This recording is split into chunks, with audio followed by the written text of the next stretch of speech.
প্রাণী টিস্যুর বিভিন্ন প্রকারভেদ আছে, 4 ধরনের ইম্পর্টেন্ট খুবই। আবরণী টিস্যু, যোজক টিস্যু, পেশি টিস্যু, স্নায়ু টিস্যু। এক্সট্রা কিছু বলা লাগবে, 9-10 এর বইটাই ভালো করে পড়ো।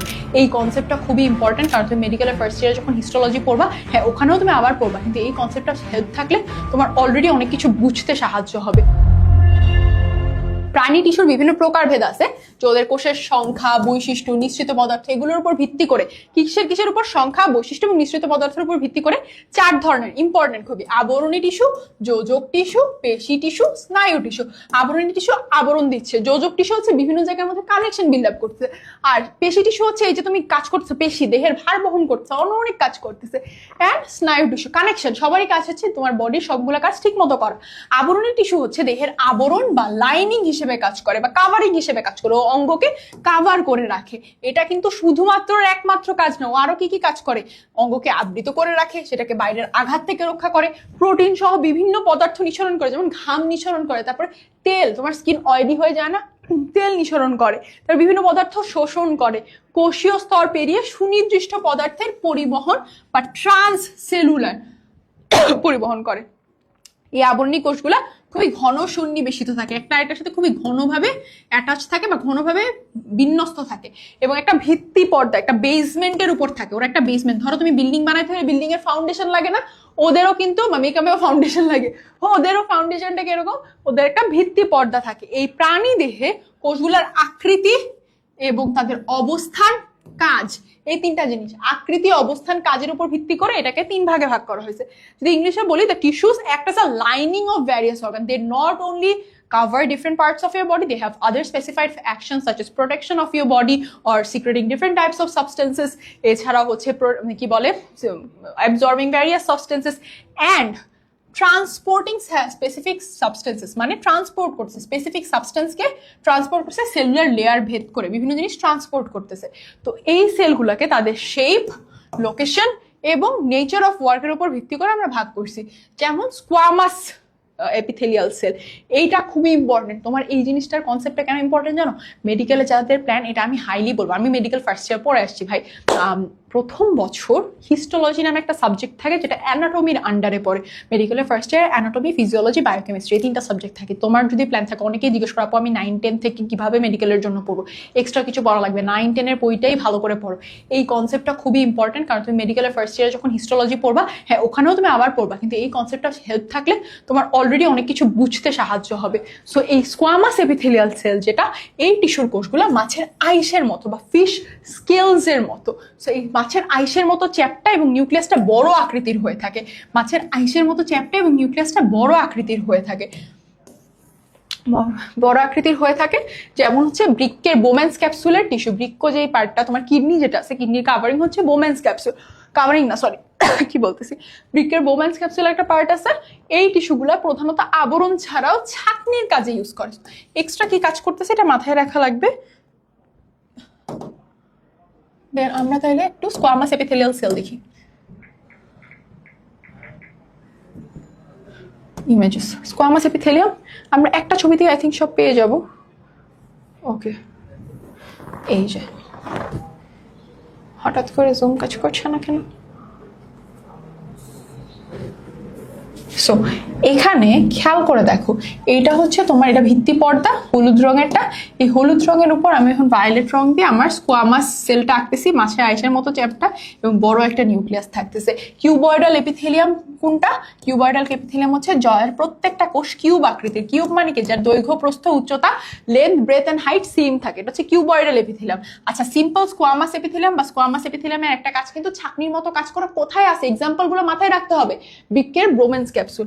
এছাড়া কলামনাল এপিথেলিয়াম আছে যেগুলো কলামের মতো বড় বড় লম্বা লম্বা, এটা হচ্ছে কলামনাল এপিথেলিয়াম। আর স্ট্র্যাটিফাইড এপিথেলিয়াম হচ্ছে ওরা একটা লেয়ারে থাকে, স্ট্র্যাটিফাইড স্কোয়ামাস এপিথেলিয়াম।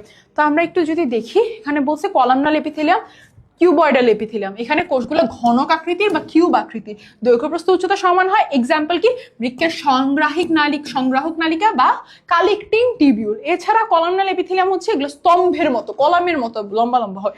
এদের কাজ কি, এরা অন্ত্রের, এটা অন্ত্র হবে বা ইন্টেস্টাইন হবে, ইন্টেস্টাইন বা অন্ত্রের অন্তঃপ্রাচীর মানে ইন্টারনাল লেয়ারের পদার্থ ক্ষরণ, রক্ষণ এবং শোষণের কাজ করে। পদার্থ ক্ষরণ, রক্ষণ এবং শোষণের কাজ করে। They primary perform the functions of secretion মানে কিছু একটা ক্ষরণ করতেছে, প্রোটেক্ট করতেছে এবং অ্যাবজর্পশন। কোথায়? Intestine, the inner wall. Intestine আছে না তোমার পেটের মধ্যে তোমার কি বলে পাকস্থলীর পরে ইন্টেস্টাইন আছে, ইন্টেস্টাইনের মধ্যে ইন্টেস্টাইনের ইনার ওয়ালে প্রোটেকশন করতেছে, বিভিন্ন জিনিস ক্ষরণও করতেছে, এছাড়া অ্যাবজর্পশনও করতেছে, খাবারও অ্যাবজর্পশন। এখন ভিত্তি পর্দার স্তরের উপর ভিত্তি করে কয়টা স্তর? সাধারণ আবরণী টিস্যু হচ্ছে এক স্তরে সজ্জিত, যেমন বৃক্কের বোমেন্স ক্যাপসুল একটু আগে যেটা দেখছো, তারপর বৃক্কের সংগ্রাহক নালিকা, অন্ত্রের প্রাচীর। স্ট্র্যাটিফাইড আবরণী কি? যে ভিত্তি পর্দার উপর কোষগুলো একাধিক স্তরে থাকে, এটার উপর এক স্তর, দুই স্তর, তিন স্তর। যেমন এরকম স্ট্র্যাটিফাইড আবরণী টিস্যু কোথায় আছে? এটা হচ্ছে কখনো কখনো দেখা যায় 3-4টা স্তরের হয়ে যায় মিনিটের বদলে, আবার কখনো কখনো দেখা যায় আরো কম 8টা স্তর হয়ে যায়। তাই এটাকে ট্রানজিশনাল আবরণী টিস্যু বলে। ট্রানজিশনাল কারণ সে ট্রানজিশন করতেছে, ওই যে ট্রানজিশন রিল দেখো না, এখন এরকম হয়ে গেছে, একটু পর আরেক রকম হয়ে যাচ্ছে। তো এই জন্য এটার এক্সাম্পল হচ্ছে মেরুদণ্ডী প্রাণীর ত্বক। তোমার ত্বক। সিউডো স্ট্র্যাটিফাইড কি? ওদের টিস্যুর ভিত্তি পর্দার উপর একটা স্তরই থাকে, কিন্তু কি হয়েছে কোষের বিভিন্ন উচ্চতার। ধরো এই ভিত্তি পর্দার উপর একটা কোষ এতটুকু লম্বা, একটা কোষ এতটুকু লম্বা, একটা কোষে দেখে মনে হবে বিভিন্ন স্তর, কিন্তু স্তর কিন্তু একটাই, ওইটাই বলছে। ট্রাকিয়া হচ্ছে এটার এক্সাম্পল। তোমার গলা এখানে ট্রাকিয়া আছে, ধরে দেখো। তারপর হচ্ছে আবরণী টিস্যুর আবার বিভিন্ন কাজের নানাভাবে রূপান্তরিত হয়। সিলিয়া যুক্ত আবরণী টিস্যু, ফ্লাজেলা যুক্ত আবরণী টিস্যু, ক্ষণপথ যুক্ত আবরণী টিস্যু, জননঙ্গের জন্য আবরণী টিস্যু, গ্রন্থি আবরণী টিস্যু। ফার্স্টে আমরা গ্রন্থিটা দিয়ে শুরু করি। গ্রন্থি মানে হচ্ছে গিয়ে গ্ল্যান্ড, যেমন বিভিন্ন ধরনের রস নিঃসরণ করার জন্য আবরণী টিস্যু রূপান্তরিত হয়ে গ্রন্থি টিস্যু এবং জনন টিস্যুতে পরিণত হয়ে থাকে। যেমন বিভিন্ন রস নিঃসরণ করে, কিন্তু তোমার বডিতে দেখা যাচ্ছে বিভিন্ন ধরনের জিনিসপত্র নিঃসরণ করা লাগছে, যেমন ঘাম গ্রন্থি আছে, এই গ্ল্যান্ডগুলো থেকে বিভিন্ন জিনিস নিঃসরণ হয়। সো এটা গ্রন্থি আবরণী টিস্যু আছে। এবার আমরা সিলিয়া জিনিসটা কি এটা একটু দেখে আসি, চলো। সিলিয়া দেখো, সিলিয়াটা এমন চারিদিক দিয়ে এরকম ছড়ানো ছড়ানো থাকে, দেখো এরকম সিলিয়া আর ফ্লাজেলার ডিফারেন্সটা তুমি যদি আমি তোমাকে ছবি দিয়ে দেখাই, দেখো এখানে চারিদিক দিয়ে থাকে। সিলিয়া হচ্ছে স্লেন্ডার, চারিদিক দিয়ে থাকছে, আর ফ্লাজেলা হচ্ছে একটা ল্যাশের মতো, চোখের পাপড়ির মতো, ল্যাশের মতো অ্যাপেন্ডেজ, যেটা ওর মুভমেন্টে সাহায্য করে। আর সিলিয়া অনেক কি হচ্ছে, ওর এইটা হচ্ছে ওর কোষের চেয়ে বেশ বড় থাকে, কিন্তু চিকন থাকে। এখন আমরা সিলিয়াটেড এপিডার্মিস দেখব। সিলিয়াটেড, আচ্ছা এখানে দেখি, এখানে সুন্দর দেখা যাচ্ছে। সো আমার সিলিয়াটেড এপিথেলিয়ামটা যদি দেখো এটা কিন্তু এপিথেলিয়াল কোষে, কিন্তু চারিদিক দিয়ে উপরে সিলিয়া যাচ্ছে।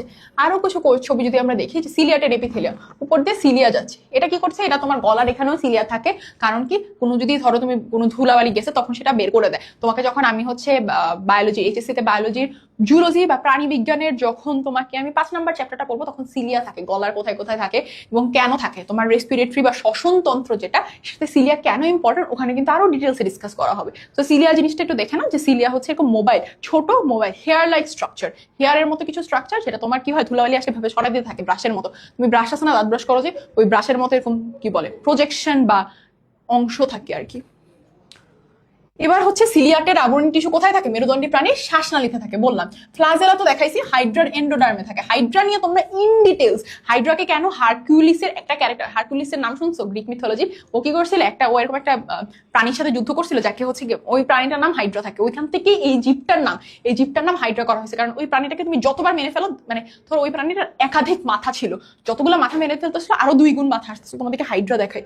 ওইটা আমরা কি করবো জানো, আমরা যখন বায়োলজি জুলজির 2nd চ্যাপ্টার পড়াবো, তখন তোমাদেরকে আমরা ওইটা ইন ডিটেলস পড়াবো, যে হাইড্রাতে কি কি আছে, কি কি, এবং হাইড্রা কিভাবে প্রজনন করে, হাইড্রা কিভাবে খাদ্য গ্রহণ করে, সবকিছু দেখবে। যে দেখো হাইড্রার ছবি, হাইড্রা, এই যে এটা হচ্ছে ওই হারকুলিসের হাইড্রা। হারকুলিসের হাইড্রা কেন বলছি জানো? ওই হারকিউলিসের গল্পতে এরকম একটা হাইড্রা নামে জীব থাকে, যার একটা মাথা কেটে দিলে আর 10টা মাথা চলে আসে। তো 10টা না 2টা মাথা চলে আসে, এটা হচ্ছে হাইড্রা। এই হাইড্রাকে তুমি মেরে দিলেও আবার মানে অমর বলা যেতে পারে অনেক ক্ষেত্রে। তো হাইড্রার এন্ডোডার্মে এটা থাকে। ক্ষণপথযুক্ত মানে কি? হাইড্রার এন্ডোডার্মে প্রাণী উদ্ভিদ, মেরুদণ্ডী উদ্ভিদের তোমার হচ্ছে, মেরুদণ্ডী উদ্ভিদ বলছি আমি, ও মাই গড, মেরুদণ্ডী প্রাণীর অন্ত্রে বা ইন্টেস্টাইনে দেখা যায়। ক্ষণপথ মানে হচ্ছে কি, ধরো এটা একটা অ্যামিবা আঁকলাম, এটা হচ্ছে একটা প্রজেকশন, ক্ষণপথ। তো আমি তোমাকে দেখাই ক্ষণপথ, দাঁড়াও। তোমার এখানে যারা আসো তাদের জন্য একটু বলে দিই, ক্ষণপথ মানে হচ্ছে সুডোপোডিয়া, মানে একটা, দাঁড়াও সুডোপোডিয়াটা দেখায়,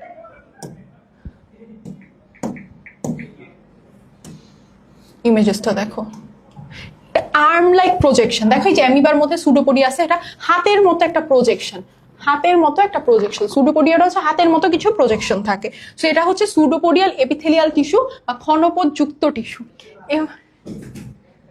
এছাড়া হচ্ছে জননাঙ্গের আবরণী টিস্যু আছে, এরা বিশেষভাবে রূপান্তরিত আবরণী টিস্যু, যেটার থেকে পরবর্তীতে শুক্রাণু এবং ডিম্বাণু কোষ তৈরি হয়। অর্থাৎ তোমাদেরকে যদি একটু আরেকটা জিনিস বলি যে দিস আর দি সেলস যেগুলো পরবর্তী germinal epithelial cell. Germ cell পড়েছিলে না তোমরা? মনে করে দেখো, এইভাবে রিলেট করবা। তুমি সোম্যাটিক সেল পড়েছো, জার্ম সেল পড়েছো, জার্ম সেল এখানে জার্মিনাল এপিথেলিয়াল টিস্যু। এগুলো হচ্ছে specially modified epithelial tissue that form sperm and egg cells for reproduction. এটা কিন্তু তোমার সিকিউর জন্য বেশ ইম্পর্টেন্ট।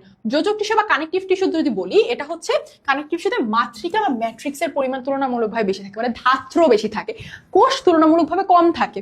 তো এদের গঠন এবং কাজের ভিত্তিতে এদেরকে কয়েক ভাগে 3 ভাগে ভাগ করেছে: ফাইব্রাস যোজক টিস্যু, স্কেলেটাল যোজক টিস্যু এবং ফাইব্রাস যোজক টিস্যু, স্কেলেটাল কানেকটিভ টিস্যু। এখন এখানে দেখো আরেকটা আছে তরল যোজক টিস্যু। তরল যোজক টিস্যু হচ্ছে এটার মাতৃকা তরল, মাতৃকায় বিভিন্ন ধরনের জৈব পদার্থ থাকে। এই টিস্যুর প্রধান কাজই হচ্ছে অভ্যন্তরে বিভিন্ন দ্রব্যাদি পরিবহন করা। এই যে রক্ত কি পরিবহন করে? অক্সিজেন পরিবহন করে, খাদ্য পরিবহন করে, কার্বন ডাইঅক্সাইড পরিবহন করে, রোগ প্রতিরোধ করা, শ্বেত রক্তকণিকা বা হোয়াইট ব্লাড সেল রোগ প্রতিরোধ করে। এছাড়া রক্ত জমাট বাঁধা, অর্থাৎ কোনটা বলতো? অনুচক্রিকা বা প্লেটলেট রক্ত জমাট বাঁধে। এটা 2 ধরনের, রক্ত এবং লসিকা। তাহলে ফ্লুইড কানেকটিভ টিস্যু কি? The matrix of fluid connective tissue is liquid. Their main function, there are different type of organic substances in the matrix. Their main function is to transport different substances to protect the body from outside germs or outside attacks. And the third one is for blood clotting, রক্ত জমাট বাঁধা। Fluid connective tissue is of 2 types, blood and lymph. Lymph হচ্ছে লসিকা। এখন আমরা একটু fibrous আর connective tissue, skeletal connective tissue দেখি। ফাইব্রাস কানেকটিভ টিস্যু হচ্ছে যেই connective tissue is present under the skin within the muscle and abundance of various type of fibers is seen in their matrix. তাহলে এটা কি? এটা এমন ধরনের যোজক টিস্যু যেটা দেহ ত্বকের নিচে পেশির মধ্যে থাকে, তোমার ত্বকের নিচে পেশির মধ্যে থাকে, যেটার মাতৃকায় বিভিন্ন ধরনের তন্তুর আধিক্য থাকে। আর স্কেলেটাল যোজক টিস্যু কি? এটা দেহের অভ্যন্তরীণ কাঠামো গঠনকারী টিস্যু, দেহের internal structure. Skeletal system structure দিচ্ছে তোমার গঠন, ওই যে তোমার দৃঢ়তা এবং চলন যখন পড়বো তখন আরো এটা নিয়ে ইনডেপথ যাবো। তো এই অভ্যন্তরীণ গঠন কাঠামোটা হচ্ছে স্কেলেটাল যোজক টিস্যুর নির্দিষ্ট আকৃতি দেয়, দৃঢ়তা দেয়, অঙ্গ সঞ্চালনে চলনে সাহায্য করে, মস্তিষ্ক, মেরুরজ্জু, ফুসফুস, হৃৎপিণ্ড ইম্পর্টেন্ট জিনিসগুলোকে রক্ষা করে। যেমন তোমার ব্রেইনটা কিসের মাধ্যমে? মাথার খুলির মধ্যে থাকছে। তারপর বক্ষপিঞ্জরের মধ্যে বা রিব কেজের চারিদিক, মানে রিব কেজের প্রোটেকশনে কোনটা থাকছে? তোমার হার্ট, লাংস। সো গঠনের ভিত্তিতে স্কেলেটাল যোজক টিস্যু কয় ধরনের? 2 ধরনের, কোমলাস্থি বা কার্টিলেজ, অস্থি বা হচ্ছে বোন। এটা নিয়ে কিন্তু আমাদের দৃঢ়তা প্রদান এবং চলনের যে ক্লাসটা হবে ওখানে আরো বলা হবে।